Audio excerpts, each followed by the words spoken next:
Hello বন্ধুরা, সবাই কেমন আছো? আশা করছি সবাই খুব, খুব ভালো আছো। আর আমিও ভালো আছি।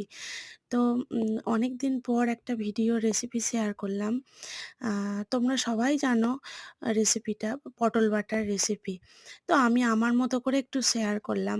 তো কেমন হয়েছে তোমরা একটু কমেন্ট করে জানিও। তো ১ম এ পটল, রসুন, কাঁচা লঙ্কা একটু হালকা করে সেদ্ধ করে নিয়েছিলাম।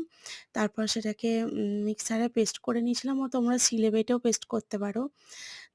তারপর কড়াইতে একটু তেলের উপর কালো জিরে ফোড়ন দিয়েছিলাম।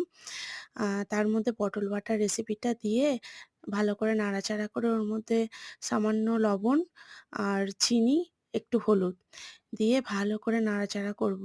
কড়াইতে যতক্ষণ দেখব যে ওটাকে ছেড়ে, ছেড়ে আসছে সেই টাইপটার মতো নাড়াচাড়া করতে হবে। তো নাড়াচাড়া করার পর যখন দেখলাম ছেড়ে, ছেড়ে আসছে দেখো, তখন উঠিয়ে নিলাম।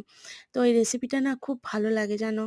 আর আমি প্রায় করে খাই। শুধু পটল বাটা নয়, বরবটি বাটা, পটলের খোসা বাটা, এরকম বিভিন্ন রকম কাঁচকলার খোসা বাটা এরকম রেসিপি না আমার খেতে খুব ভালো লাগে।